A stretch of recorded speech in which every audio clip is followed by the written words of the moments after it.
This is Helen. She is from a little quiet village. Helen had been an orphan right from her tender age. Helen had a friend named Sarah. Sarah was envious of Helen.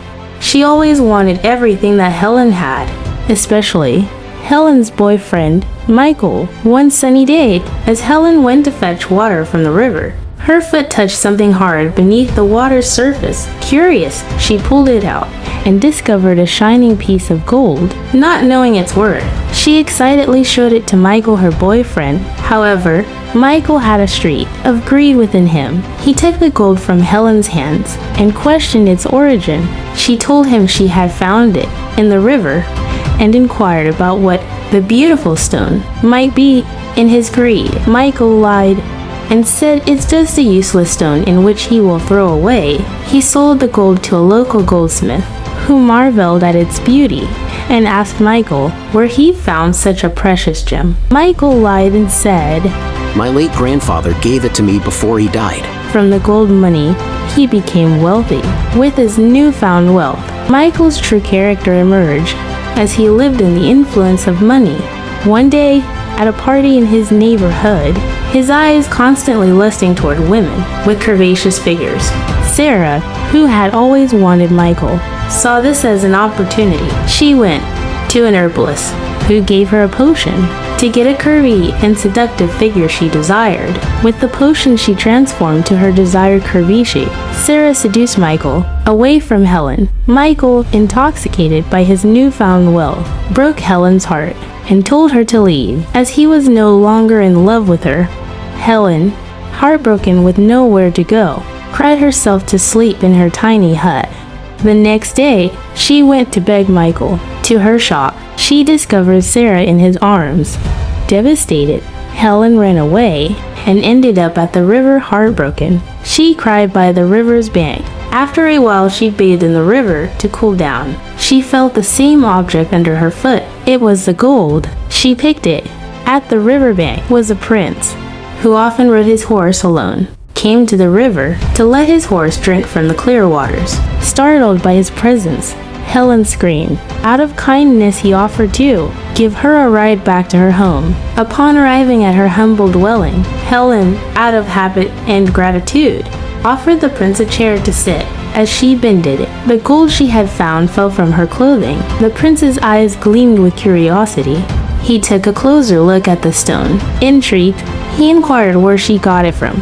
Helen said, "I found it in the river." He took the gold from her and inquired about her family. Helen told him she was an orphan. After a while, the prince left. He secretly confirmed how much the gold worth. The following day, the prince returned to Helen's home and handed her the money that the gold was worth.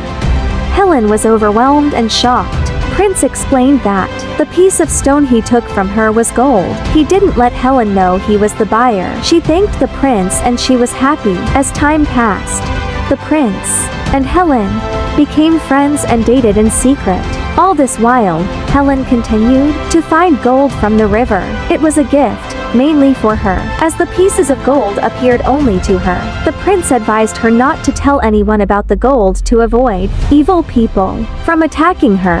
Helen became rich and took the prince's advice. She decided to stay low and keep her sources of her wealth a secret. One day, Michael, Helen's ex-boyfriend, appeared outside her home, seeking answers about the gold. He said to Helen, "Are you sure you found that piece of stone from the river? I have searched the river every day, I couldn't find any." Helen kept her cool even though her expression filled with disdain. Determined to keep her secret, pretended not to let him know that she knows everything about that piece of stone. Calmly, she asked, "What do you need a worthless piece of stone for?" Michael suddenly realized himself and said, "Nothing, never mind."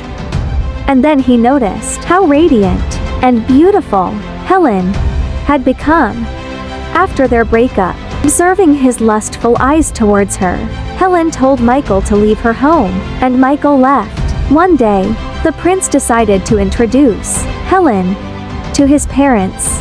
However, the introduction did not go as expected. Helen was rejected because her lineage is not royalty. Heartbroken, Helen left the palace with tears in her eyes.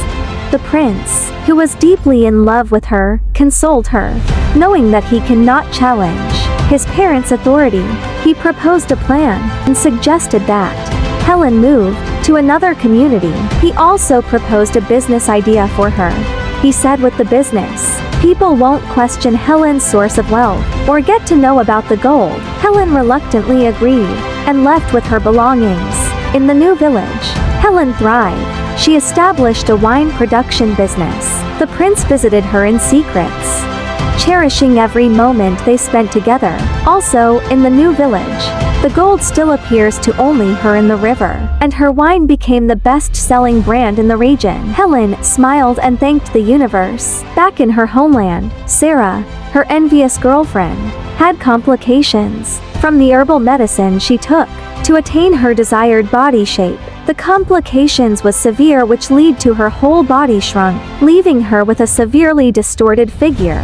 Michael eventually abandoned Sarah and took up with another curvy lady named Tina. However, Tina later left Michael when his fortune ran dry, and he became broke. Helen continued to flourish. Her wine became the best-selling wine, and she became famous. One day, the prince announced to his parents that he is in love with the famous wine brand owner. The parents were happy and told him he made the best choice. The prince asked, "She doesn't have royal blood. Why is she the best choice?" They responded, "She may not have royal blood, but she is of your same class." The prince was disappointed. Eventually, Helen was invited back to the palace as a guest of honor. When the king and queen realized that she was the same lady whom they rejected, they were remorseful and fully accepted her. There was a royal wedding. Helen became the royal princess. She was a happy princess. Her gold still remained a secret. Together, Prince James and Princess Helen established a charity home for the poor and orphans, providing support and aid to those in need. Their immense wealth remained a secret, known only to the two of them. Despite their riches, they chose to give back to the society. The end.